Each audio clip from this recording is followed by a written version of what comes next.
Queridos irmãos e irmãs, que a paz de nosso Senhor Jesus Cristo esteja com cada um de vocês. Eu estou aqui com Tácito José Coutinho, Tatá, né? Um dos irmãos aí da primeira hora da Renovação Carismática Católica no Brasil. E é uma alegria, tenho uma admiração imensa pelo Tatá. E é uma alegria imensa estar com ele aqui. E nós vamos fazer uma série de reflexões hoje sobre a experiência da renovação carismática católica, né? É muita coisa que a gente pode falar, mas eu até queria deixar a primeira palavra para que ele possa se apresentar um pouco e aí a gente começa a conversar. Tatá, seja bem-vindo aqui nos estúdios da associação. Eu que agradeço muito, porque a século XXI, o Padre Eduardo é da primeira hora, né? A gente sempre fala que o Padre Eduardo é o 01, né? Foi ele que trouxe o livro do Padre Haroldo e é a partir daí que começou a experiência de oração no Brasil. E eu acompanho isso mesmo desde o começo, porque eu fiz experiência de oração com o Padre Haroldo na década de 70, 1971. E aí desde 71 que eu caminho na renovação. Aí eu conheci o Padre Eduardo ainda muito novo, né? Cumpridão daquele jeito sempre, nos congressos, nos encontros, e acompanho muito o Padre Eduardo e a sua trajetória também aqui no século XXI, quando veio para cá, eu lembrava das histórias, então eu tenho muito carinho também por toda a associação, por o pessoal, alguns que eu conheço há muito tempo, e para mim é uma alegria, e sobretudo poder falar da renovação carismática, que é a experiência que nós vivemos na igreja desde então. Eu sou moderador de uma comunidade, que é chamada Comunidade Javenice, que fica na Diocese de Pouso Alegre. A renovação carismática em Pouso Alegre se organiza como uma rede de comunidades. Nós somos 76, agora devemos chegar a 78 comunidades, que tem mais duas para serem organizadas. Então, são 78 comunidades, e essas comunidades são autônomas com seus grupos de oração, seu processo de formação e iniciação, e formamos uma rede de comunidades que tem seus encontros, que nós chamamos de encontros qualificados, que garantem a nossa comunhão. Uma formação que é comum a todas as comunidades, e as lideranças são todas formadas dentro dessa identidade de renovação, sendo um movimento que se organiza como uma nova comunidade, com uma comunidade de renovação. E é estabelecida por decreto episcopal. Nós temos dois decretos, um decreto que nos cria como um movimento eclesial diocesano, uma associação que se organiza como uma associação de fiéis leigos, e um decreto que cria a comunidade, a nova comunidade, que é o movimento de renovação na diocese. É uma experiência bastante, vamos falar assim, original. Eu não conheço outra dentro da igreja, não. Em termos de grupo de oração, nós somos mais de 500 grupos de oração e mais de 1.500 pequenos grupos, né? Então, nós trabalhamos muito com pequenos grupos. Como é que vocês denominam esses pequenos grupos? Pequenos grupos. Pequenos grupos. Pequenos grupos. Nós falamos assim, que o pequeno grupo não é um grande grupo fracassado, é um pequeno grupo. Porque eu sou da época que os grupos se reuniam nas casas, né? Os grupos, o meu grupo era reunir na casa do Seu Aureliano ou na casa do Pai Rocha, como a gente chamava. Era um grupo de 12, 15, 20 pessoas no máximo, né? Foi quando o professor Felipe foi para Itajubá, e aí nós reuníamos na casa dele. E quando eu vinha para o Vale do Paraíba, que eu sou de Itajubá, fica ali na divisa do Vale do Paraíba, quando eu vinha para o Vale do Paraíba, a gente reunia na casa da Dona Santa, em Lorena. E aí reunia na casa da Dona Santa, tia Laura, Padre Jonas, Felipe, Zé Pretinho. Nossa. Então era uma turma assim, bem interessante Grupo no começo. Grupo legal. O Padre Jonas era o que animava o grupo, tocando violão, que tocava e cantava. E nós éramos todos, porque a renovação era muito no começo, então nós todos éramos muito próximos, né? Sim. Então eu acompanho isso tudo desde essa época. O Padre Eduardo já esteve na minha casa algumas vezes, já dormiu lá, me deu trabalho, que eu tive que colocar o colchão no chão, porque não cabe dentro da cama. Não cabe. Foi ele e o Peter, o Meister, que foram dormir na minha casa uma vez, eu tive que botar os dois colchões no chão, porque nenhum dos dois... eram enormes. Não, o Peter era um pouco mais alto que o Padre Eduardo. Caramba. Mais alto e mais largo do que o Padre Eduardo. O Peter foi o primeiro... Primeiro coordenador leigo. Primeiro coordenador leigo de renovação. Porque o primeiro coordenador realmente que assumiu a Comissão Nacional de Serviço foi o Padre Eduardo. Foi que assumiu a comissão. Depois nós tivemos algumas outras organizações. Quem coordenou o Congresso 74, que é considerado o primeiro Congresso Nacional em Itaici, foi o Dom Silvestre Scandian, que é arcebispo de Vitória, né? Que na época era padre Silvestre, que foi que ele anunciou, inclusive, a nomeação dele para bispo naquele congresso. Depois foi bispo de Araçuaí e arcebispo de Vitória. Depois o padre Eduardo foi o coordenador da comissão, depois o Peter Ogmeister, depois foi o padre Jack Wessels, que é um outro jesuíta, e depois aí o Osmânio, aí foi em 73 teve um encontro no Rio de Janeiro, mas não foi encontro nacional, né? É considerado como o primeiro encontro nacional de líderes.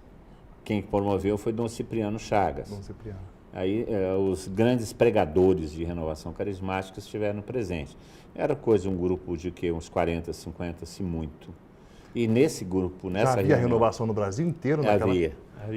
Mas nessa reunião do Rio de Janeiro é que se determinou que se faria o congresso em Itaici. Então foi a reunião que determinou o primeiro congresso. O primeiro congresso foi em Itaici, o segundo congresso foi em Lorena, o terceiro congresso foi em Pouso Alegre. Excelente. Uau!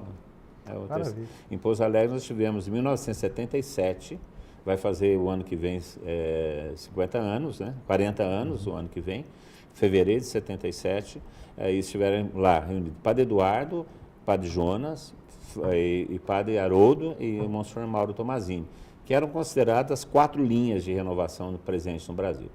O Padre Haroldo, com a preocupação da inserção da renovação no processo de igreja, e aí tanto é que ele vai sair para a linha de recuperação de dependentes químicos. O Padre Eduardo com a preocupação de estender a renovação de um modo muito abrangente para a renovação como um todo, seria essa corrente bem católica, vamos dizer assim, no sentido de universalidade do batismo no Espírito Santo, que é a preocupação dele até hoje, né, que a coisa seja para o mundo inteiro. O Padre Jonas, sempre com a visão da renovação carismática, promovendo a vida comunitária, e sempre nesse sentido, com grupos e promover a vida fraternal, tanto que saiu a Canção Nova. E o Monsenhor Mauro sempre preocupado na renovação carismática diocesana, a renovação carismática inserida na realidade diocesana. Na vida das paróquias? Na vida das paróquias, tal. Tanto que o Frei Caetano de Tilesi escreveu um livro chamado Renovação Carismática, Teologia da Libertação à Luz da Renovação Carismática Católica, e nesse livro ele cita a comunidade, a Diocese de Pouso Alegre, como uma maneira da renovação carismática inserida dentro da vida paroquial. Então, isso é bem o começo, né? Então, a gente está metido nisso aí desde o começo, acompanhando isso daí.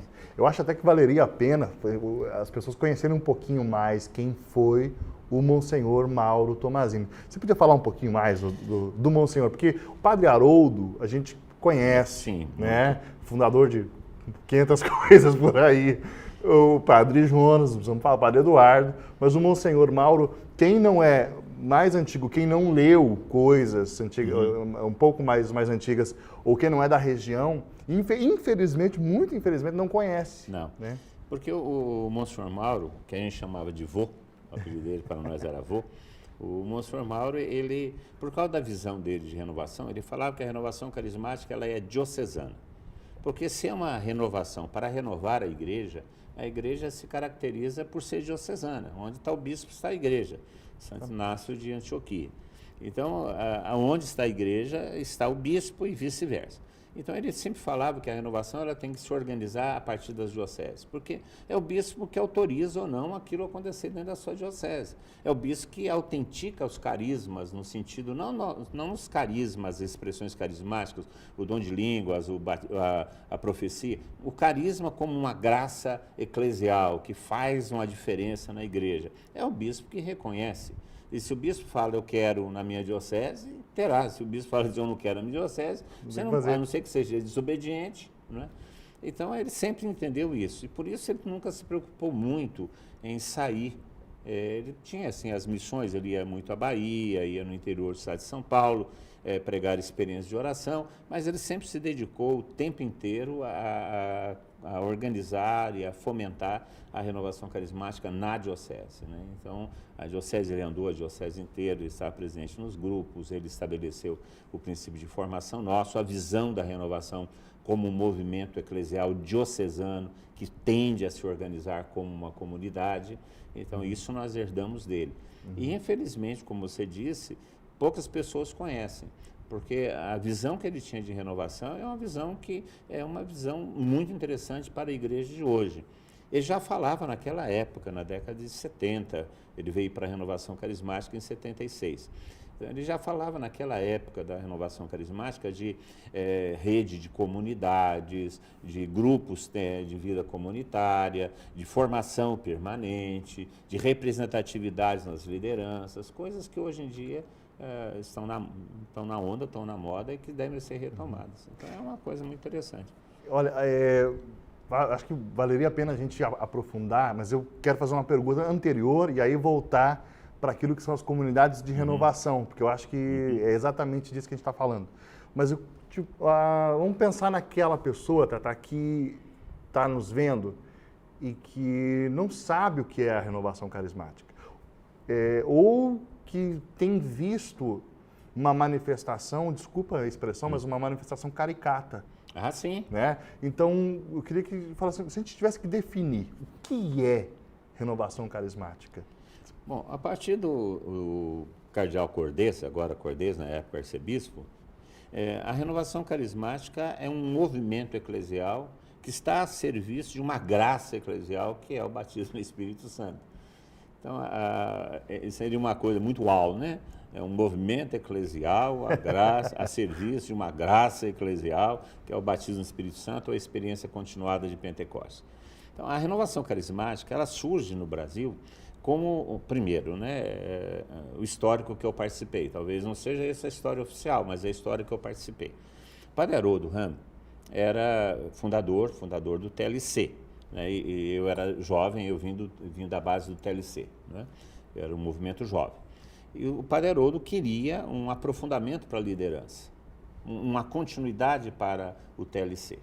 E estava meio perdido, porque o TLC vinha com o querigma, com o anúncio do querigma, uma conversão brutal, né, da juventude, na época, na década de 70, a juventude, né, assim, né, apareceu a Margarida, o Leo lá, como, né, a sociedade alternativa, essas coisas todas, né, muita droga, muito rock. Todo aquele movimento da década de 60. O Woodstock, né, os beatniks, depois os hips, né, para não dizer que eu não falei de flores, aquele negócio todo, né, que veio, o underground, né, que apareceu naquela época. Então, nós vimos de uma vida, muita droga, muito rock, né? Muito sexo, rock and roll e drogas, né?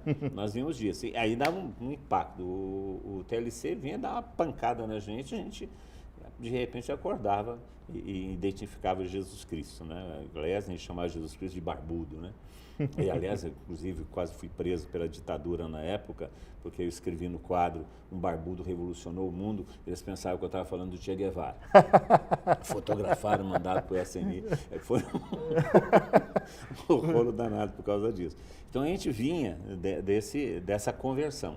E o Padre Haroldo sentiu que essa conversão era insuficiente, havia necessidade de uma experiência, de fato, de Deus que nos preservasse e que fizesse a gente caminhar para o resto da vida. E estava nessa procura quando o Padre Eduardo chega, vindo de uma experiência carismática dos Estados Unidos. E aí o Padre Eduardo comunica ao Padre Haroldo a questão da experiência carismática, do batismo no Espírito Santo, dá conhecimento do livro que tem um grande teólogo da renovação ainda, está vivo ainda. Agora eu esqueci o nome, O'Connell. Isso, O'Connell. E entrega para o Padre Haroldo. O Padre Haroldo idealiza um primeiro curso sobre o Espírito Santo e aí descobre o batismo espiritual, a leitura do Cruz e o Punhal, aquele negócio todo, e percebe que isso é uma continuidade ao TLC. E começa a fazer as experiências de oração. E foi nesse momento que nós que estávamos no TLC entramos de caminho nisso daí. Então, por causa disso, o movimento a renovação carismática começa a se organizar como um movimento. Mas, na realidade, a renovação ela surge como uma experiência vital de vida no Espírito, de experiência do Espírito Santo para a renovação da vida da igreja. Então, ligado ao Concílio Vaticano II, que é o grande Pentecoste da igreja do século XX, ou dos últimos tempos. A abertura da igreja ao diálogo com o mundo, a renovação da igreja, a teologia de comúnio, o Espírito Santo sendo novamente protagonista da ação evangelizadora. É o Concílio do Espírito, o Concílio chamado. do Espírito. Então, nós entramos de cabeça via renovação carismática no espírito do concílio. Então, a renovação carismática, ela é uma graça, que foi apropriada pelo TLC como um movimento. E por ser uma coisa além do TLC, que não era só uma conversão, uma experiência existencial, ela precisava de um suporte de serviço. E esse suporte de serviço começou a ser dado por uma estrutura mínima de serviço, que era chamada de Comissão Nacional, cujo padre Eduardo foi o primeiro coordenador, depois o Peter, o padre Jack Vessels e outros que coordenavam os pregadores que saíam pelo Brasil, os pregadores itinerantes, e que produziam os grupos de oração, que não eram grupos de oração, eram reuniões de oração que aconteciam nas casas, nas igrejas, depois foram crescendo, e as pessoas da renovação carismática estavam inseridas nas diversas expressões de serviço da igreja, porque a renovação em si era uma experiência que projetava para dentro da igreja, para a renovação da igreja, na medida em que os seus membros sendo renovados e assumiam as diversas pastorais. Qual é a ligação com os cursilhos de cristandade? Sabe, porque eu tenho a impressão, muitos dos líderes com quem eu já estive e conversei, muitos deles vieram dos cursilhos de cristandade. Nos Estados Unidos... Sim, o Stephen Clark e Companhia Limitada, eles começaram a conversar numa Assembleia Internacional do Cursilho. Olha aí. Quando eles começaram a trocar figurinha e falar, eu li o Cris do Punhal, eu também li, o que você fala daquele negócio, insatisfeitos com... Não insatisfeitos com o cursilho em si, mas porque não dava o passo, né? Não ia além daquilo. E a tendência do cursilho na época, que eles tiveram a experiência do batismo no Espírito Santo, era uma tendência social. Né? Uma convivência social de cristãos, muito parecido com algumas associações protestantes norte-americanas, né? Que se transformaram em grandes clubes de serviço. Então, a tendência do cursilho era essa daí. Naquela época. No Brasil, quando a renovação carismática entrou, ela apanhou os primeiros cursilistas, mas houve um racha do cursilho com a renovação. Olha aí. Porque o cursilho entendia que a renovação era uma concorrência com o concílio. E tanto que era a turma do cursilho e a turma da renovação. E na nossa diocese, por exemplo, a tensão chegou a ser muito tensão. E principalmente porque o Monsenhor Mauro era o diretor espiritual do cursilho e veio para a renovação. Eu imagino. Aí aconteceu das pessoas ficarem mais enciumadas ainda. Mas houve uma ruptura com o cursilho. Né? E depois não, depois houve uma aproximação e não houve mais problema. Mas no começo sim, porque eram dois movimentos que atuavam mais ou menos na mesma área. E a renovação supunha a conversão. A renovação ela é um movimento que se insere, como movimento, se insere na corrente de conversão, porque exige, de fato, uma abertura e uma mudança de mentalidade, porque é uma experiência existencial, o batismo no Espírito Santo, e, no fundo, é uma segunda conversão na linha inaciana, uma segunda conversão. Então, por isso se aproxima do cursilho, mas é alguma coisa que supunha a conversão inicial. Tanto que a especificidade da renovação carismática, e aqui começam alguns problemas, Sim. A especificidade da renovação carismática não é a pregação da conversão.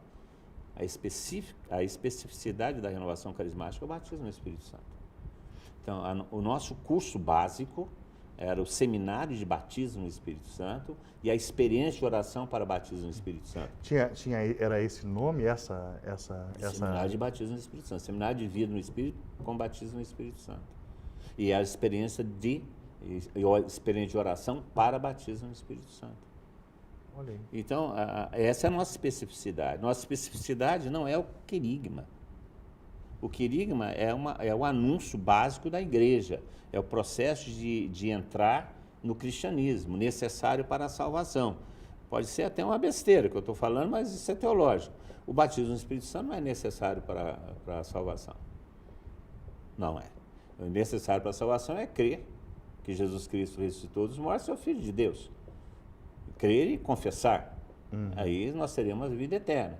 Agora, o batismo no Espírito Santo é a experiência de Deus em nossa vida, sobretudo o amor de Deus em nossa vida, que nos faz viver a vida no Espírito, já nesse tempo. Não como uma promessa para depois da vida, mas como uma promessa já vivida nesse tempo. Uma experiência necessária para nos levar ao testemunho de Cristo, uma experiência que nos insere mais no coração da igreja, que nos coloca mais a serviço da missão, mas é uma experiência existencial que supõe já a conversão. Porque o texto de Pedro na pregação de Pentecostes é muito claro. Pedro pregou o quê? Pedro pregou o querigma. Pronto. Aí, o que nós devemos fazer? Ser batizado e recebereis o dom. Bom, então, para nós sermos batizados, nós já fomos batizados. Então, o que nós devemos fazer? A partir da leitura da fé, da escutar a fé, nós temos que proclamar a nossa fé em Jesus Cristo, para experimentarmos o dom do Espírito. Então, a nossa pregação é específica, é esse dom do Espírito, ficar cheio do Espírito Santo. A pregação querigmática é para conversão. E todos fazem, e nós falamos sobre o dom do Espírito. E nós, num certo momento, nós abandonamos esse segundo discurso e ficamos no primeiro discurso. É certo. Somente. Seria certo dizer que o querigma, nesse sentido, ele seria como que um instrumento de trabalho para preparar o terreno para aquilo que é o específico. Para o anúncio do batismo no Espírito Santo. O instrumento labores. É isso, que leva para o batismo no Espírito Santo. Então, a sequência é essa, né? Você tem o querigma, uma vez a pessoa tendo o conhecimento do Cristo e das verdades fundamentais da fé, ela deseja a vida no Espírito. Essa vida no Espírito é dada a partir de uma experiência do Espírito Santo, que nós chamamos de batismo no Espírito Santo. E isso é a especificidade da renovação. Então, para que esse serviço acontecesse na igreja, já que existia todo um serviço organizado para a pregação do querigma, cursilho, TLC, cursilho de juventude, os diversos caminhos, Emaús, fundado pelo Dom Krieger em Taubaté, o Construindo, fundado pelo Padre Jonas em Campos do Jordão e Poços de Caldas, todos movimentos jovens. Caminho de Emaús, tudo movimentos jovens e movimento de conversão. Os diversos movimentos de familiares que surgiram, todos os movimentos de conversão. Então, já existia um serviço organizado de pregação de conversão, mas não existia um serviço organizado de pregação da graça do Pentecostes. Então, a renovação carismática se organiza como movimento eclesial a serviço do batismo no Espírito Santo, como o discurso específico da renovação carismática. E esse batismo no Espírito Santo levaria a pessoa a viver mais profundamente a fé católica e seria inserido nas diversas realidades pastorais da paróquia, da igreja. O que o cardeal Sines vai falar, que a renovação carismática é uma corrente de graça, como a corrente do Golfo que passa pelo México e pelos Estados Unidos, aquece as terras e some. Então, a renovação carismática aqueceria a igreja, e uma vez a igreja aquecida pelo Espírito Santo, a renovação não seria mais necessária, por causa que ela teria feito o serviço de levar as pessoas à experiência do Espírito. O que não é verdade, porque a igreja sempre precisa ser renovada, né? Porque sempre vão surgir novos carismas, sempre vão surgir novas realidades, então sempre há coisas a serem avivadas, vamos dizer assim. E a renovação carismática, então, tem um papel importante nisso, em promover a graça do Espírito Santo, a graça de Pentecostes. Essa é a especificidade do movimento eclesial Renovação Carismática. Uma vez feito esse serviço, essa graça do batismo no Espírito Santo, da experiência de batismo no Espírito Santo, ela vai se concretizar nas diversas realidades da igreja, dentro das dioceses de uma forma, nas comunidades de vida e aliança, nas comunidades eclesiais abertas, na renovação dos movimentos de conversão, ela vai se realizar de diversas maneiras. Mas existe um movimento que está a serviço, é uma estrutura de serviço para promover o batismo no Espírito Santo. Agora, essa estrutura de serviço para promover o batismo no Espírito Santo não pode se arvorar como dono da graça. Porque a graça, ela é eclesial. Perfeito. É para todos. Então, o cursilho quiser pregar o batismo no Espírito Santo, o que é que impede? O que é que impede o movimento familiar cristão rezar para a cura interior dos casais? O que impede um movimento de jovens adorar rezando em línguas? O que impede a pastoral da saúde rezar com imposição de mãos para a cura dos enfermos? E nesse sentido, o que está acontecendo no meio deles é autêntica renovação carismática? Sim, Sim. sim, porque é graça. Agora, é o movimento? Não. Porque o movimento é aquele que tem como missão específica pregar o batismo no Espírito Santo. O Cursílio tem como missão específica articular as famílias cristãs na sociedade moderna. O movimento familiar cristão, o Visa, todos têm suas funções específicas. Nenhum deles prega batismo no Espírito Santo, embora possa usar os carismas e deva usar os carismas e a experiência do Espírito como um elemento de conversão. Agora, dentre esses movimentos e pastorais que existem na igreja, são múltiplos, qual que tem a missão de pregar o batismo no Espírito Santo? A renovação carismática. Aí eu fico perguntando, será que a renovação carismática está pregando o batismo no Espírito Santo ou está pregando a coisa que os outros pregam? Sim. Se os outros pregam o que já pregam, nós pregamos também, não fazemos diferença nenhuma. Se eles não podem pregar o que nós pregamos, porque somos nós os responsáveis, está faltando alguém para pregar o que nós pregamos, que é batismo no Espírito Santo. Eu penso que isso é um problema que a gente tem que tratar seriamente dentro da renovação. Porque quais são os conteúdos que são pregados? O conteúdo mínimo nosso, hoje em dia, não é o batismo no Espírito Santo, é o querigma. E para aí. E para aí. Né?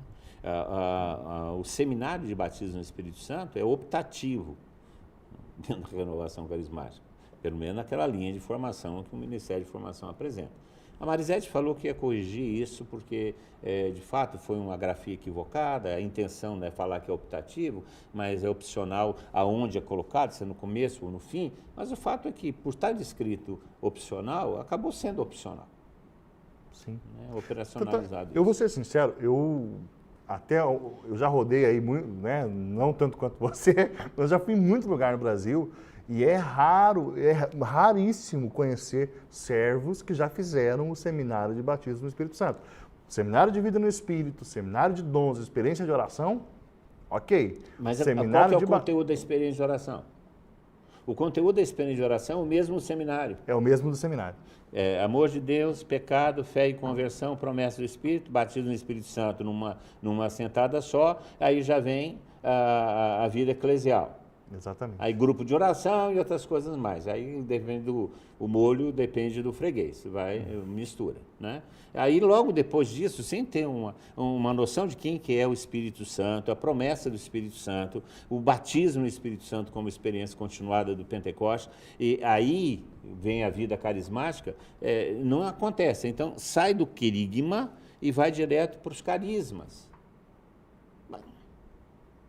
Qual que é o fundamento disso? Da onde surgiu isso?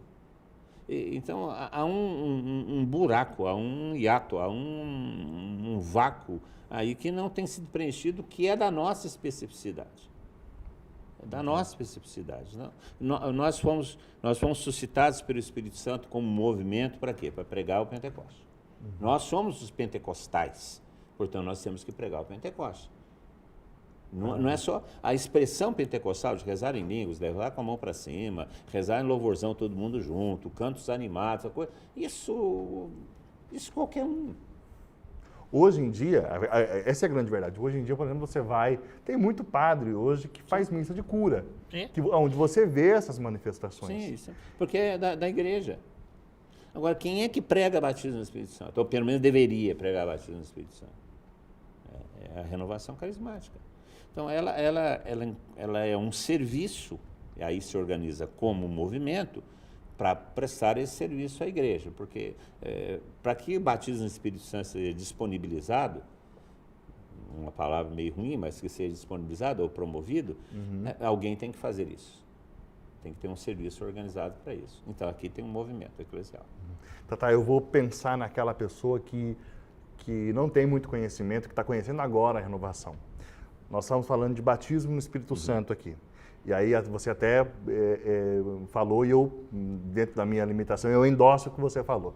Não é necessário que a pessoa receba o batismo no Espírito Santo para ser salva. Mas vamos fazer uma distinção pensando naquelas pessoas que, quem sabe, até se choquem com essa frase, porque logo vem na sua cabeça o sacramento. O sacramento do batismo é necessário para a salvação. Né? Porque todo batismo é batismo no Espírito. Exato. Então, o sacramento do batismo é sacramento, recebe o Espírito Santo e isso é necessário para a salvação. Os 7 sacramentos comunicam o Espírito. Todos eles, né? E de uma certa maneira, existe um livro que eu acho que é do padre Alir Pedrini, que fala isso, que todo sacramento é uma espécie de batismo no Espírito Santo. Porque ele ativa ou atualiza a presença do Espírito em nós. Então, é uma espécie de batismo no Espírito Santo, tranquilamente. Mas quando eu falo que o batismo no Espírito Santo não é necessário para a salvação, é aquela experiência pentecostal, né, de transformação interior, de convicção interior, vamos falar assim, de uma planificação da vida cristã já nesse tempo atual, isso não é necessário para a salvação. Que a experiência do batismo no Espírito Santo é uma experiência existencial, significativa, determinada, que você sabe quando aconteceu, não é fruto de um sacramento, mas é fruto de uma abertura ao Espírito Santo, é um novo derramar do Espírito Santo. Então, tem diversas expressões. Existem santos na igreja, que são grandes santos, mas não tiveram uma experiência de Pentecostes. Mas são santos na igreja, são homens e mulheres de exemplo, de virtude, de intimidade com Deus, mas que não tiveram essa experiência pentecostal. Qual ela se manifestou nesse tempo. Que eu penso que a experiência do batismo no Espírito Santo é necessária para os tempos de hoje, porque hoje é muito mais a experiência do que o argumento. Já teve o tempo do argumento, hoje em dia é o tempo da experiência. E a experiência gera uma convicção que nem sempre o argumento gera. Porque uma vez experimentado, você não pode negar que experimentou, senão você nega a sua própria essência. Porque uma vez que você chupou laranja, experimentou o sabor da laranja, e é uma experiência, você não pode negar que você sabe o que é laranja. Se você negar que você sabe o que é laranja, você está negando a sua experiência e negando parte do seu ser. Então, a experiência, ela gera uma convicção que é permanente, ela se firma em nós e nada pode nos tirar. E no tempo de hoje, essa convicção experiencial é fundamental, porque o universo que nós estamos vivendo, a sociedade que nós estamos vivendo, todas essas ofertas de fascinação, como Herbert Millen chama, essas ofertas de fascinação levam o homem para fora de Deus. Agora, se ele tem uma experiência de Deus, uma experiência autêntica de Deus, ele não se afasta da fé, porque ele sabe que aquilo é essencial para a sua vida. Então, o batismo do Espírito Santo, eu penso que é uma graça própria para os tempos de agora. Queria agora que a gente tocasse um tema, Tata, que nós estamos falando do que é renovação carismática. Eu fico pensando assim, a pessoa fala, poxa, que lindo isso que ele está falando, eu quero fazer uma experiência carismática, né? E aí vem um dos nossos problemas agora, nesse momento, um dilema nesse momento, porque a partir do momento que um grupo se autodenomina como nós somos os protagonistas desta graça, e cria, esse é o caminho oficial, né? Eu acho que a gente vem em detrimento de experiências maravilhosas que estão aí, porque, por exemplo, uma pessoa que faz um encheivos da Shalom, né, que tem toda uma metodologia própria da comunidade, é fato que ela se gerada, ou seja, passou por aquele momento, recebeu o batismo no Espírito Santo, a experiência é genuinamente carismática. É claro que é. Se ela passou por uma experiência na Javenice, se ela passou por uma experiência na Pantocrátor aqui de Campinas, né? Ou se ela foi num grupo de oração da paróquia ligado à coordenação diocesana e foi baseado no Espírito Santo. Ou seja, existe uma experiência mais carismática do que a outra, um batismo mais batismo que o outro, né? Isso é muito estranho, né? O movimento Renovação Carismática, ele não pode se arvorar com o proprietário da graça, porque ele está a serviço da graça, ele está a serviço da experiência de Pentecostes. A experiência de Pentecostes exige uma disposição de se receber aquilo que Deus quer dar. Deus quer derramar seu Espírito Santo. E aquele que quer receber, peça. e vai receber na sua medida, graça dada, graça recebida. Isso pode acontecer no grupo de oração, pode acontecer no Cursílio, pode acontecer na Pantocrata, pode acontecer na Javenice, pode acontecer na Shalom, pode acontecer na Maús, pode acontecer aonde a pessoa estiver disposta a receber aquilo que Deus sempre quer dar. Então não existe alguém que fala, não é só aqui que você é batizado no Espírito Santo. Não, eu não fui batizado no Espírito Santo na experiência de oração, eu já fui saber o que tinha acontecido comigo na experiência de oração que eu fiz. Mas eu fui batizado no Espírito Santo dentro de um movimento de conversão, quando eu tive um encontro de fato com Deus, que foi mais do que simplesmente conversão das drogas para a vida na fé. Muito menos do que isso, muito mais do que isso. Então eu entendi que aquela experiência que eu havia sentido chamava-se batismo no Espírito Santo, mas não foi dentro da experiência de oração, né? Eu fui ter a experiência dos carismas em 74, eu tive a experiência de Deus em 71, fui ter a experiência dos carismas somente em 74, no Congresso Nacional de Renovação em Itaici. Sim. No primeiro congresso. Então, não é um monopólio, é só aqui. Não. E outra coisa que você fala, então, batismo no Espírito Santo no grupo de oração. Eu questiono isso, porque o processo de levar a pessoa ao batismo no Espírito Santo, que chama-se a expectativa de ter a experiência, isso não tem acontecido nos grupos de oração. Os grupos de oração supõem que a pessoa já tenha o conhecimento e já queira, e já saiba o que é o batismo no Espírito Santo.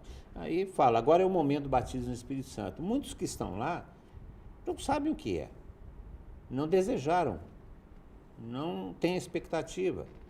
Muitos que estão no grupo de oração têm expectativa de serem curados, de ter seus problemas resolvidos, de ter uma resposta para as suas dúvidas, para resolver o problema do seu filho que está drogado, ou da sua filha que se prostituiu, ou do marido que abandonou a casa, ou da mulher que está com câncer. Mas, fala assim, Senhor, eu quero ser batizado no Espírito Santo, eu acredito que nem todos. Nem todos. E o próprio ministério que atua no grupo de oração, ele também, de uma certa maneira, ele cria um obstáculo, né? Ou ele dificulta, porque ele acaba sendo o protagonista de sua própria experiência. E a pessoa tem que protagonizar para poder se apropriar e ter a experiência. Então, o ministério acaba rezando no lugar de quem deve rezar.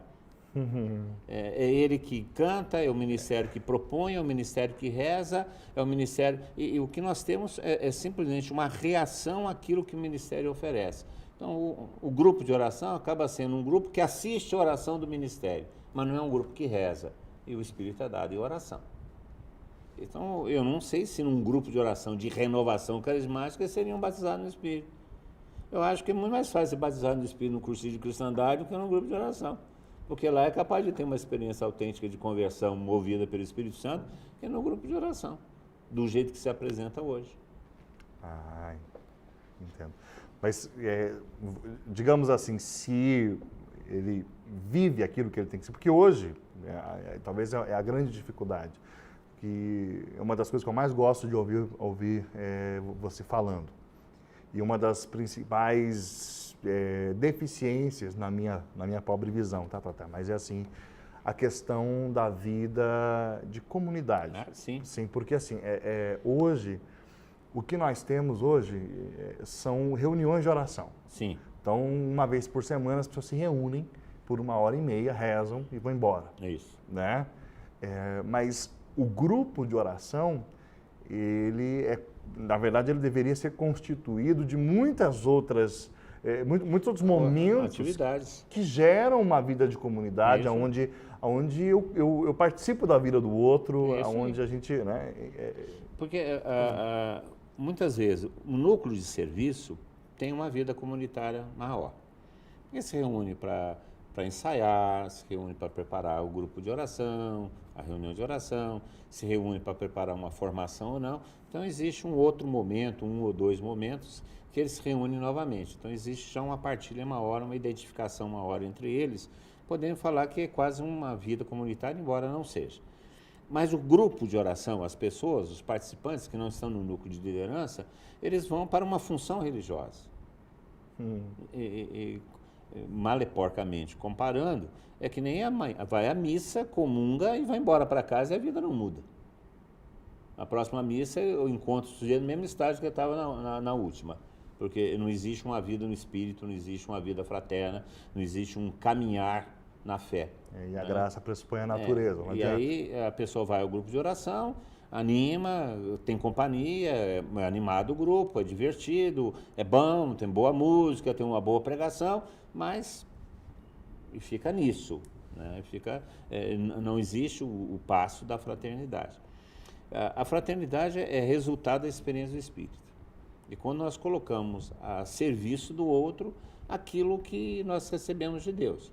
Por exemplo, esse dia eu estava lendo um dos escritos antigos da Renovação, James Beard. Ele fala isso, a realização das promessas de Deus. O objetivo da renovação carismática não é fazer grupo de oração, e sim promover a criação de comunidades cristãs, de cristãos maduros. Nossa. James Beard, 1974, 75. Realização das promessas de Deus. Porque a resposta de Deus para o mundo é a comunidade. A resposta de Deus para o mundo é, através da fé, a constituição da comunidade cristã. Foi isso que derrubou o Império Romano. Não haviam necessitados entre eles. Aí se apanha no Brasil ou outros lugares onde a teologia da libertação é um pouco mais ativa, esses necessitados seria simplesmente a promoção social. A promoção... Não, é muito mais do que isso. Não é simplesmente distribuir os bens para os pobres, mas é incluir os pobres na nossa convivência, de tal forma que os nossos bens sejam partilhados no ambiente comunitário. Não é simplesmente fazer um programa de distribuição de rendas. Isso o marxismo propôs e não chegou a lugar algum. O cristianismo não é um marxismo pintado de religião, não. A vida comunitária cristã é a partilha dos bens, é a convivência, é o estar com o irmão mais pobre, mas não deixá-lo passar na necessidade, que aquilo que a minha mesa seja aberta a ele, e ele tenha a sua mesa aberta a mim, e os dons têm que ser partilhados. Então, imagino, um grupo de oração onde tem, por exemplo, professoras aposentadas. Por que essas professoras aposentadas não podem oferecer um serviço de reforço escolar para os filhos daqueles que estão frequentando o grupo de oração que têm dificuldades na escola? Por que os médicos não podem oferecer consultas de graça para aqueles que estão no grupo de oração, que não podem ir, que ficam morrendo na fila dos INSS? Por que os aposentados ou as aposentadas não podem se oferecer para tomar conta das crianças, para que as mães possam ir trabalhar, porque tem que melhorar o orçamento em casa? Nada disso é feito. E isso não tem necessitados entre nós. E isso é ser vida comunitária. Mas a gente vai para o grupo de oração, escuta a palavra, louva a Deus e vai embora para casa, e o vizinho que se lasque, que ele que tem a sua vida própria. Na verdade, aquilo que acontecia, que era o grande problema antes da renovação, que era o irmão que está do meu lado é um anônimo, e eu sou anônimo para ele, que a dinâmica carismática tinha quebrado isso. Sim. Porque uma coisa que você fala, eu te copio nisso, que eu acho fantástico, porque a renovação carismática ela fugia do modelo presbiteral. Isso. Né? Então, era a graça age na assembleia. Então, o diretor do grupo, da reunião de oração, é aquele que suscitava ou falava, vamos rezar, vamos louvar. Não era aquele que controlava, né? Que conduz o negócio todo. Não, isso era o Espírito Santo. Então, as pessoas eram protagonistas da própria experiência. Aquele negócio de chamar o outro de irmão, que ficou muito comum na renovação, era verdadeiro. Porque a gente saía do grupo de oração, ia comer uma pizza junto, e aquele que não podia pagar, nós pagávamos no lugar dele. Porque nós acabamos de louvar a Deus, acabamos de comungar da palavra, acabamos de comungar do Espírito, porque não vamos comungar dos bens todos nós. Então, não tem sentido você ir no grupo de oração e pegar o ônibus e o outro ir para casa sozinho, no carro. Não tem sentido uma pessoa ficar no ônibus tomando chuva, enquanto o outro sai do mesmo grupo de oração, sozinho no seu carro, e não pode dar uma carona para outra pessoa que estava louvando, o mesmo Deus que estava louvando no grupo. Não tem sentido isso. Quer dizer, porque não existe uma verdadeira experiência de amor de Deus. Porque o que é que Jesus Cristo deixou para nós? Deixou um mandamento novo. O que é esse mandamento novo? Amai-vos uns aos outros, como Ele amou. Mas o importante não é exercer carismas, então? Não. O importante é exercer o amor. Vou fazer do advogado. Mas não não, é rezar em línguas que é importante? Não, importante. A parábola do bom samaritano é fantástica, porque esses dias o Bento XVI comentou, inclusive, a parábola do bom samaritano, falando o seguinte, que a instituição ele dizia igreja. Bento XVI mesmo Bento ou XVI, o Papa Francisco? Não, Bento XVI. Agora, numa entrevista que ele deu ao Observatório Romano de Abril, Olha aí. que isso é jogada de marketing, né? Eles estão sinalizando algumas coisas que vai ser publicada postumamente, né? Então, alguns livros que está escrevendo. Então, os caras já dão uns tiros assim para... né? E ele responde uma série de perguntas de um repórter do Observatório de Abril, Observatório Romano de Abril. Sim. E ele comentando a questão da misericórdia, do ano da misericórdia, ele comenta a parábola do bom samaritano falando o seguinte, se a igreja, a instituição não tiver o amor, ela é insuficiente. Porque o levita e o sacerdote não fizeram o que era necessário, porque eles preservaram primeiro o serviço religioso e não o amor ao próximo. Meu Deus. E se a igreja não tiver como prioridade o amor ao próximo, palavra do Bento XVI, ela não pode exigir de mim nenhum sacrifício. Que maravilha. Tata, eu tive a oportunidade, em fevereiro desse ano, 2016, eu participei de uma conferência do Cor Unum, comemorando os 10 anos da encíclica Deus Caritas Est, né, onde a primeira encíclica do Papa Bento XVI. E eu fiquei de boca aberta porque o número 25 dessa encíclica, ela faz uma afirmação que eu tinha passado batido por ela. E eu fui perceber que é o coração da encíclica. Ele diz assim, o Papa Bento XVI diz que a natureza íntima da igreja é expressa no anúncio, Sim. na liturgia e na diaconia. Diaconia enquanto serviço da caridade. Então, liturgia enquanto celebração dos mistérios, Sim. anúncio, querigma, martiria, testemunho, né? Então, realmente, eu fiquei de boca aberta, porque a encíclica toda, o Papa vai dando fundamentos para depois falar do serviço da caridade. Então, a caridade é o que Deus quer, né? Então, mandamento, amai-vos a Deus, amai-vos uns aos outros como eu vos amei. Aí a gente pega aquele outro texto que também é terrível para nós, né? Mateus 7. Senhor, em teu nome fizemos milagres, em teu nome profetizamos. Eu não vos conheço, porque nem todo aquele que diz Senhor, Senhor, entra no reino dos céus, mas aquele que faz a vontade do Pai. Qual que é a vontade do Pai? Mandamento novo, amai-vos uns aos outros. Por isso São Paulo vai falar, não interessa se você é escravo, se você é senhor, interessa que você ame. Sim. E isso é a grande revolução. Agora, como amar como Deus nos amou? Se nós não temos condições de amar como Deus nos amou, porque Deus nos amou com seu amor. E para amar como Deus nos amou, nós temos que amar com o amor de Deus. O amor de Deus, o Espírito Santo derramado no nosso coração, pelo Espírito Santo nos dá. Não é isso, São Paulo? Então, o Espírito Santo é dado para que se realize a vontade de Deus que é nos amar. Portanto, se a vida no Espírito, se o batismo no Espírito Santo, que promove a vida no Espírito, não nos levar ao verdadeiro amor fraterno, nós não estamos vivendo uma vida carismática, não estamos vivendo a vida no Espírito, não estamos vivendo o batismo no Espírito Santo. Não, são os carismas. Não são os carismas. Tanto que o São Paulo fala, quais são os sinais do Espírito? Ele não fala que os sinais do Espírito são os carismas, fala que os sinais do Espírito são amor, alegria, paz. Ah, mas está lá na primeira carta aos Coríntios, os carismas do Espírito Santo. Não, fala assim, as manifestações do Espírito são os carismas.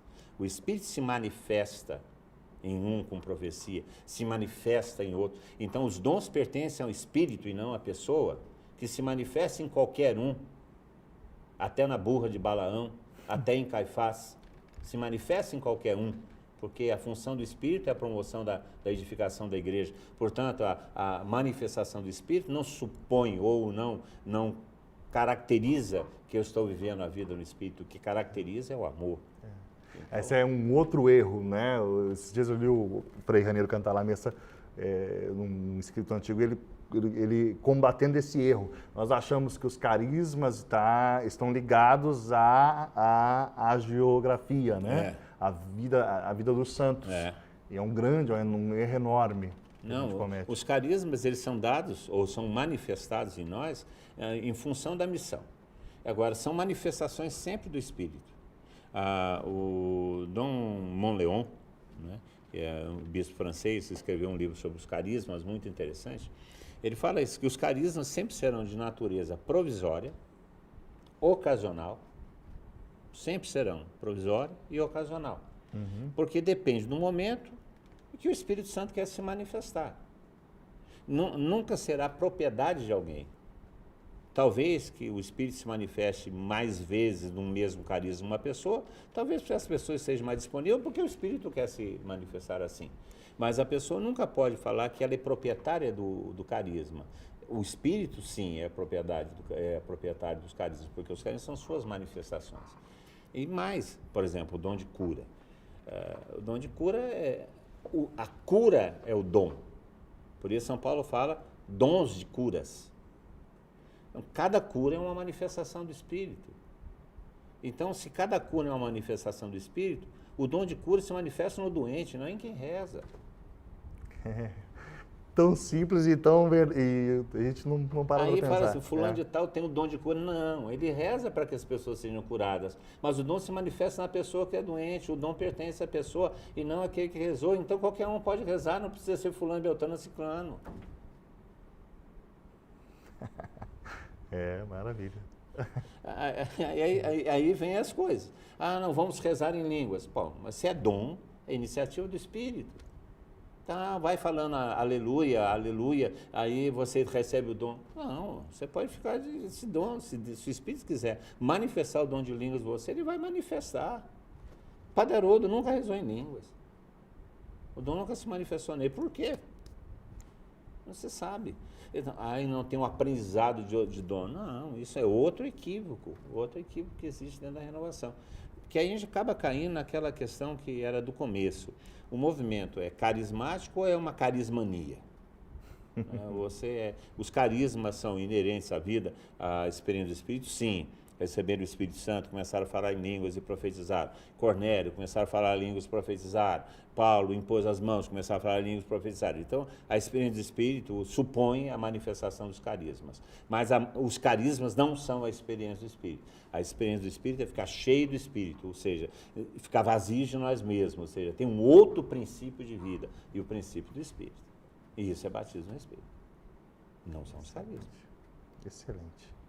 Irmão, vamos, acho que, tocar mais um tema, tá, que eu queria, bom, primeiro só, acho que tecer um comentário, né? Porque, assim, Tata, a partir do momento que a gente não consegue viver entre nós a dimensão da comunidade, a gente não consegue partir para as águas mais profundas que são da natureza mesma da renovação. Porque, por exemplo, por natureza, a renovação carismática, ela é, por natureza, ecumênica. Sim. Né? Só que como é que você vai expandir a dimensão comunitária desse modo se a gente não consegue viver o beabá da vida comunitária? Então, ouvindo você, eu começo a perceber que a nossa dificuldade com o ecumenismo está... Na visão da própria renovação. Porque, num certo momento, houve um processo de acomodação ou um esforço da renovação carismática em ser aceito pela igreja. Porque nós fomos muito marcados no começo pela perseguição da instituição. Os padres, sobretudo alguns mais do interior, falavam que nós éramos protestantes, que nós éramos a protestantinização da Igreja Católica. A nossa editora, no começo da renovação carismática, era a Betânia. Todos os nossos livros eram editados pela Betânia. A gente lia os livros da Betânia. Cruz e o Punhal é a história de um pastor protestante. Então, o primeiro manual de batismo no Espírito Santo que nós recebemos foi do Torrens, que é um pastor pentecostal norte-americano. Então, nós tínhamos uma aproximação muito grande, né, com os pentecostais. No Congresso de 74, foi muito interessante, o Padre Haroldo que estava fazendo a animação da oração. E o Padre Haroldo falava assim, eu pediria para os batistas renovados aqui da direita rezarem em línguas mais baixos, para escutarmos os metodistas aqui em suas profecias. Isso dentro Estão todos. Dentro de um congresso em Itaici. em Itaici, né? Não era um centro de convenções, não. Era centro católico, em Itaici, com capela e tudo mais. Então, nós éramos muito próximos, né? O Juan Ortiz veio várias vezes no Brasil. Da Argentina, né? Pastor Juan Ortiz. Então, nós éramos muito próximos, né? O Em Cristos tem procurado recuperar um pouco isso, né? Mas mesmo assim, no grupo Em Cristo, que é um grupo mais fechado, um grupo mais reduzido, mesmo nas reuniões mais abertas, sempre são grupos um pouco mais reduzidos, é possível. Mas no Brasil, esse diálogo ecumênico é muito complicado. Nas bases, onde estão os grupos de oração, com esses pastores, essas pequenas igrejas pentecostais, é muito complicado. O discurso não ecumênico da IURD e de outras grandes, assim, da Universal Mundial do Poder de Deus, são discursos que, de fato, ferem a unidade e dificultam também muito o ecumenismo. Como também o discurso de algumas correntes de liderança católica, né, que a gente sabe muito bem. De fato. Um último, agora sim, o comentário que eu queria fazer é um tema que é inusitado para muita gente, porque não tiveram a oportunidade de ter nas mãos alguns materiais que durante a ofensiva nós tínhamos. Tá? Eu queria que você falasse de comunidades de renovação. Sim. Né? Porque hoje, quando a gente fala de comunidades, na cabeça do carismático de hoje, tá, você sabe o que vem. Vem comunidade de vida e comunidade de aliança. E ponto. Né? E aí nós conseguimos até falar, olha, mas o grupo de oração pode ser uma verdadeira comunidade, se ele tiver o núcleo de serviço, a reunião de oração e os grupos de perseverança, se ele viver essas dimensões, se ele pode... Mas o que seriam as comunidades de renovação? As comunidades de renovação é o que a renovação deveria chegar. Tem alguma literatura do começo que falava muito sobre isso. O James Byrne, que eu já citei, A Realização das Promessas de Deus, um outro livro do Walter Smith, que chama-se Eis que Faço um Mundo Novo, Eis que Faço Nova Todas as Coisas, que fala sobre uma experiência das comunidades que surgem dos grupos de oração. Então, a vida comunitária, ela é inerente à própria experiência do Espírito. Se você é batizado no Espírito Santo, você vai buscar viver numa comunidade. Porque, se a gente lê o Atos dos Apóstolos inteiro, a gente vê isso. Eles tiveram uma experiência determinada, clara, como podeis ver e ouvir. Então, houve uma experiência muito clara, com sinais, com fatores psicológicos e emocionais, manifestações dos carismas. O segundo passo dessa experiência pentecostal foi o testemunho de Jesus Cristo Senhor. Pedro prega, e para que vocês saibam, Deus o constituiu o Senhor, né, desse tempo, e a partir daí, dessa conversão ao senhorio de Jesus, eles têm que viver a vida de filhos. Aí Atos 2:42 começa a falar que eles perseveravam juntos na doutrina, na fraternidade, na Eucaristia e na oração. Então, existe uma vida comunitária que brota da experiência de Deus e do anúncio. Então, o cristão ele é chamado a viver a vida espiritual em comunidade, é chamado a viver a vida comunitária. E essa vida é que destruiu o Império Romano, se podemos dizer. Foram as pequenas comunidades reunidas nas casas, que se reuniam, que partilhavam pão juntos, que estudavam a palavra juntos, que escutavam juntos. Isso que foi fomentando uma nova mentalidade, uma nova cultura, e que acabou destruindo aquela cultura pagã do Império Romano.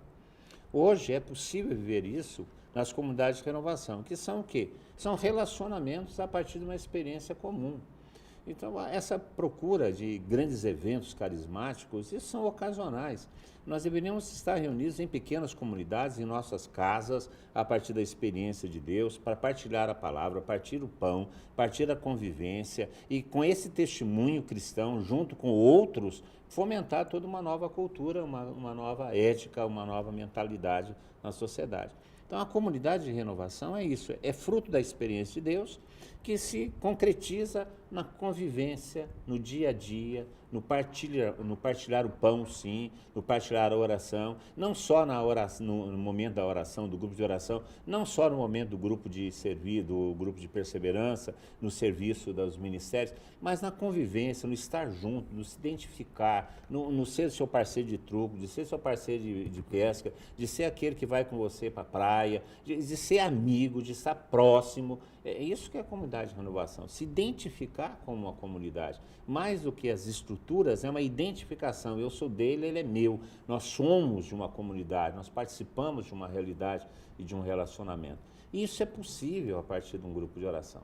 Mas enquanto nós tivermos um modelo presbiteral, ou seja, quando alguém determina a vida espiritual do outro, mas não existe uma comunhão, nós não chegaremos a isso. Então, é fruto de uma experiência de Deus. A experiência gera a nossa identificação com o próprio Deus que experimentamos. Essa identificação entre nós gera relacionamentos. Esses relacionamentos criam um ambiente da comunidade, que é um momento de oração, um momento de formação, um momento da partilha, um momento de convivência. Criar esse ambiente para que a minha filha namore o seu filho. Para que os nossos netos sejam também criados nesse ambiente. É isso, porque se não for isso, nós não vamos mudar a mentalidade do mundo, nós não vamos oferecer aos nossos filhos e netos uma possibilidade de uma vida cristã, porque o mundo vai engolir.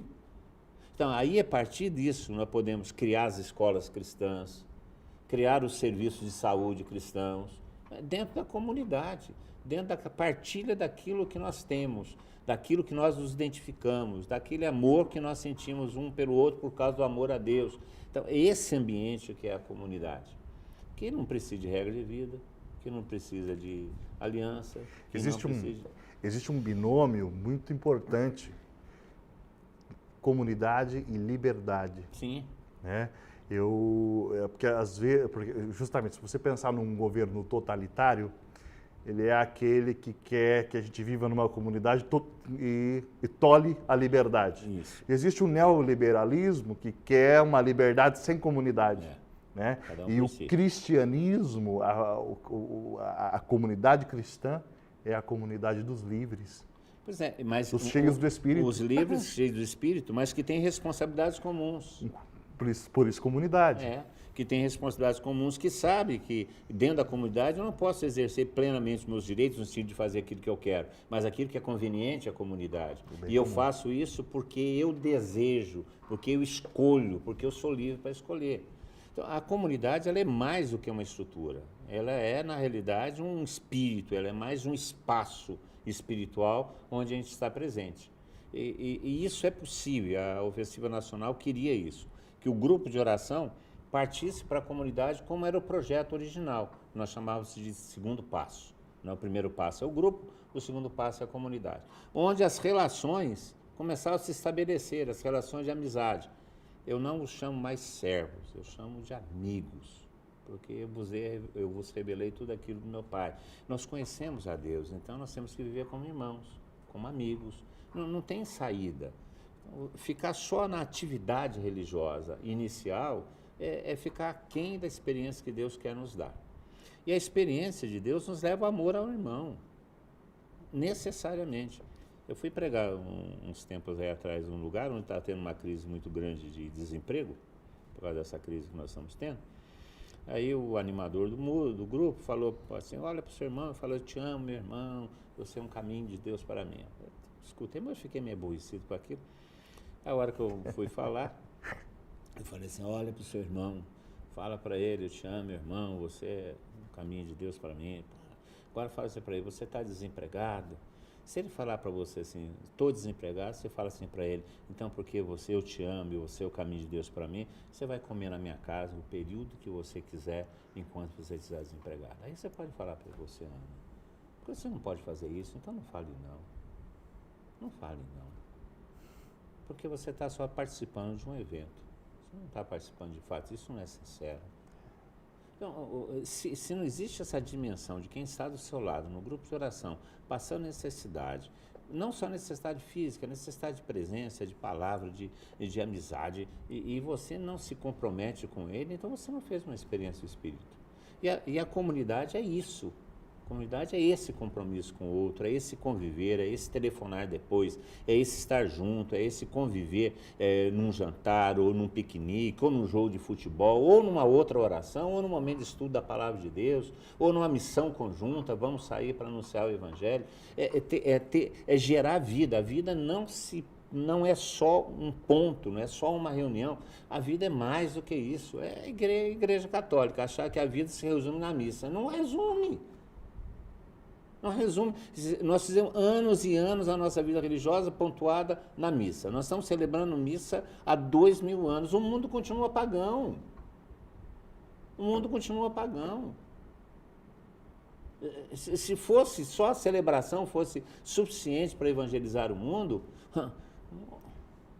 já não seria. A natureza íntima da igreja se expressa, anúncio, diaconia e liturgia. Então, e se fosse só o anúncio, nós estamos pregando Jesus Cristo há 2000 anos. E o mundo continua pagão. O que está faltando aí? Que os cristãos vivam aquilo que pregam e aquilo que se celebram. Se nós vivemos aquilo que nós pregamos e aquilo que nós celebramos, o mundo é diferente.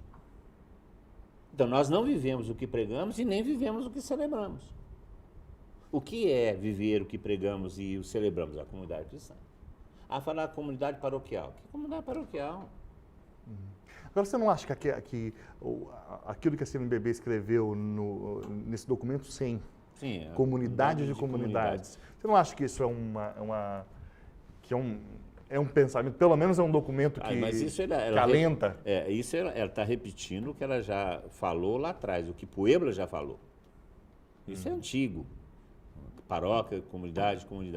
Mas a Aparecida fala isso também, São Domingo fala isso também. Mas a Aparecida acrescenta um fato, agora na última Assembleia Pastoral da minha diocese, não está discutindo isso. Acrescenta um ponto que nos falta. Assim, para que isso, comunidades cristãs, tal coisa, aconteça, é necessário uma conversão pastoral, que parte de todos os setores da igreja. E essa conversão não tem acontecido. Uma mudança de mentalidade. Uma mentalidade tarefeira, uma mentalidade com uma mentalidade comunitária, fraterna. Isso não tem acontecido. O problema é a mentalidade. Então, não é só a celebração, não é só o anúncio, mas é a vivência daquilo que se prega, daquilo que se celebra. E essa é a experiência comunitária. O Bento XVI fala num livro dele de entrevista chamado Sal da Terra, que a qualidade do cristianismo do futuro passará necessariamente pela qualidade das pequenas comunidades cristãs. Então, nós não estamos falando de grandes comunidades, nós estamos falando do seu grupo de oração, que além de estarmos reunindo naquele dia, que deve ser a celebração não litúrgica da vivência comunitária, além disso, deve se reunir para escutar a palavra de Deus, deve se reunir para partilhar o pão, não no sentido eucarístico, mas partilhar o pão na convivência fraterna, na amizade, para partilhar o serviço, para partilhar os bens, que reúne outros momentos, que convive como uma família. Então, a comunidade de renovação é isso, é a partir da experiência de Deus que se faz nos grupos de oração, a convivência, o estar junto, a fraternidade, isso sim, isso vai mudar o mundo. Não acha, Tatá, que hoje nós temos... O que eu percebo, lembro muito daquilo que Isaías Carneiro, lá do Rio de Janeiro, fala. E fala. Foi uma bênção, irmão querido. Mas ele fala, ele repete isso, e isso, cada vez que ele fala, eu acho que o Espírito Santo me ajuda, me convence mais. Ele diz que hoje nós sentimos que existe uma deficiência de paternidade espiritual, que nós não somos ensinados a ser pais. Porque está no âmbito, porque a igreja, né, ela é família de Deus. Sim. Ela é espelho da Trindade, aonde nós vemos o Pai, onde nós vemos o Filho, onde nós vemos o Espírito. Eu penso que hoje em dia, inclusive, não é só na questão da igreja. Hoje em dia, a figura do pai é a mais atacada, inclusive na estrutura familiar. Quando você tira a figura do pai, você desestrutura a família. Não, a figura da mãe, não é bem isso. A paternidade é fundamental. Sabe por que eu te digo isso? Até porque eu conheço pregadores de eventos. Assim. Conheço pregadores, ou seja, servos que prestam serviços, Sim. mas que não são pais. Não. Ou seja, eu experimentei isso na minha vida. Teve uma época, eu jovenzinho, né? Eu até fico pensando, que coragem das pessoas, né? De chamar um moleque de 22, 23, 24 anos para... Eu não sei, desculpa, talvez é uma... Eu tinha 20 anos quando me chamaram a primeira vez para pregar. Pois é, então... Preguei o primeiro Congresso Nacional com 21 anos. Mas enfim. Mas o que eu digo assim a gente vai, prega um final de semana e volta para casa feliz e contente, como se nós tivéssemos feito uma obra maravilhosa. E o que eu vejo nos Atos dos Apóstolos é Paulo ficando um ano sendo pai de uma comunidade. Eu vejo que 3 anos. É o discipulado, né? É o discipulado, é você permanecer. Então, isso volta a outro problema. Nós transformamos a renovação carismática, o grupo de oração da renovação carismática, num evento e não num momento de oração. Tanto é que é comum agora, hoje em dia, alguém chamar, vem aqui fazer um grupo de oração aqui. Aí traz o ministério, o pregador que vem e faz o grupo de oração. Isso é um evento.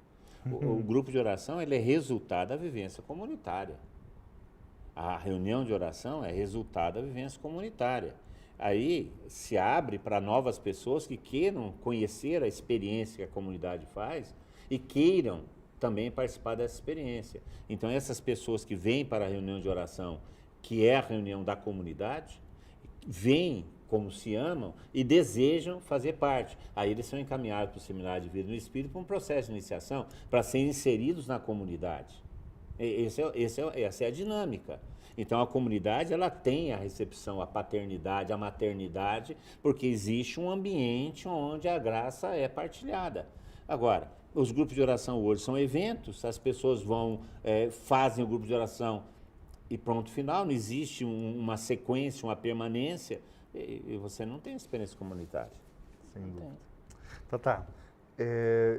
Não sei se eu queria que você, algum outro tema que a gente pudesse meio que já finalizando, mas algo que a gente não tocou e que você acha de suma importância. Eu acho que nós temos que prestar atenção muito hoje em dia nessa questão do conteúdo e da forma. A renovação carismática, ela deve preservar o seu conteúdo. O seu conteúdo é a experiência do batismo no Espírito Santo. Eu vejo que hoje em dia se preocupam muito com a forma. O que vai fazer, como vai fazer, de que jeito vai fazer. Inclusive com uma metodologia de um grupo de oração todo fragmentado, né? Quando eu falo de grupo de oração, eu costumo dizer que grupo de oração tem 2 coisas que você não pode mexer, que eles têm que acontecer, senão não acontece o grupo de oração. A primeira coisa é o começo e a segunda coisa é o fim. Porque você não pode mexer nessas 2 coisas, porque senão não tem grupo de oração, tem que começar e tem que terminar. Mas então, essa questão da forma e do conteúdo, nós temos que preservar o conteúdo. O conteúdo é a experiência de Deus, a experiência continuada de Pentecostes, a experiência do Espírito Santo, a experiência do batismo, do Espírito Santo. E não a forma. E eu vejo que hoje em dia há muita preocupação com a forma. Como fazer, de que jeito fazer, de que forma tem que fazer, o modelo, e isso acaba reduzindo o Espírito Santo não a uma experiência, mas um experimento. Aquele teólogo René Laurentin, um grande mariologista na igreja, por sinal, ele tem um livro chamado Pentecostalismo entre os Católicos. Ele faz uma distinção que eu acho muito boa. Inclusive, ele estava como um dos consultores do documento de Malines. Ele faz uma distinção muito boa. Ele fala que a experiência do Espírito é experiência, não experimento. Experimento é quando você, reproduzindo as mesmas condições de temperatura e pressão, com os mesmos componentes, você obtém o mesmo resultado. A experiência não. A experiência é inusitada. Ela acontece a partir das disposições interiores. Uau. Então, nós estamos fazendo experimento e não experiência. Nós achamos que fazendo assim, assim, assim, toda vez vai chegar a ser o batismo no Espírito Santo. Não. O batismo no Espírito Santo é uma experiência, e uma experiência existencial, como diz Calhana.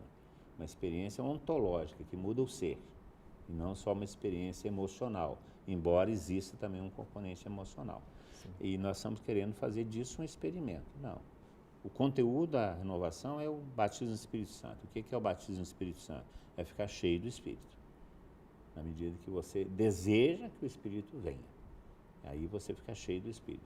E essa é a experiência que muda a tua vida, muda teus critérios, muda a tua maneira de viver, muda teus relacionamentos, muda. A partir de uma experiência existencial significativa, radical. Aí sim, esse é o conteúdo da renovação.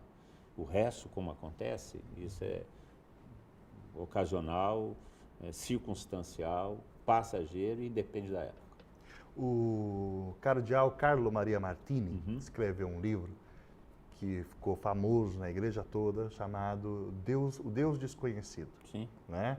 Falando do Espírito Santo como Deus desconhecido. Aliás, ele foi um dos dois que acompanharam a renovação carismática. Foi ele e o Sullivan, que é o teólogo que eu queria lembrar no começo. Edward Sullivan, que está vivo ainda. Olha só. Não é o padre Francis Sullivan. É o Francis Sullivan. Ah, o Francis, dos Estados Unidos. Ah, ok. E os dois juntos. O'Connell e Francis Sullivan. Sullivan. O Francis Sullivan e o cardeal Martini, eles foram chamados pelo cardeal Swines para acompanhar a teologia da renovação carismática, porque eles estavam preocupados. E os dois eram dois grandes cardeais. Um jesuíta, um Martini, né? E o Sullivan também é jesuíta, né? E aí eles foram e se encantaram com a renovação. E os dois eram professores da Gregoriana. Sim. E o resultado, a experiência de oração espalhou pelo clero na igreja. Deus é maravilhoso. Mas eu tô citando ele e citando essa frase porque o grande problema era justamente o Espírito Santo ser desconhecido. Qual é hoje o grande problema? Você falando tá da pessoa do Espírito. Você quer que eu fale do Tom Snell. Quero. Tom Snell é um teólogo norte-americano, jesuíta também, escreveu um livro chamado A Pessoa do Espírito Santo. E ele fala que o grande risco hoje, primeiro era o desconhecimento do Espírito Santo. Aliás, o padre Haroldo começava a experiência de oração com a citação do cardeal Martini. E usando, inclusive, aquele texto de São Paulo em Atenas, falando para os atenienses, né? O Deus desconhecido, que vocês adoram, vem falar nisso. Assim, hoje se fala isso do Espírito Santo e começar a falar do Espírito Santo. Hoje o Tom Snell fala que o grande problema é reduzir o Espírito Santo a uma função de Deus.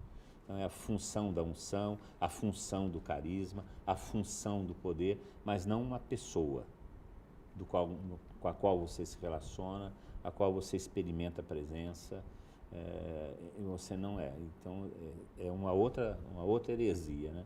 A funcionalidade do Espírito Santo. O Espírito Santo é desconhecido e passa a ser simplesmente uma função, o nome de uma das funções de Deus. E isso é problemático. Providencialmente, Tatá, nós estamos fazendo essa gravação hoje, no dia da Beata Helena Guerra. Hoje é dia da Beata Helena Guerra. Então, eu acho que a provocação de todas dessa série de conversas que nós estamos tendo aqui, a provocação é que a gente volte ao Espírito Santo. Isso, que é o conteúdo da renovação, né? Que é o conteúdo. Aliás, é a véspera de Nossa Senhora Auxiliadora, de 24. Tatá, eu queria que você fizesse uma oração, que nós pudéssemos fazer uma oração juntos aqui. E vamos orar a Deus por todas as pessoas que vão assistir isso aqui. Vamos pedir para que o Senhor, que é o batizador, que Ele visite o Brasil, que Ele que Ele volte o seu rosto para nós e tenha piedade de nós. Nós aprendemos isso, né? Que é Jesus Cristo quem batiza e é Ele que envia o Espírito Santo da parte do Pai.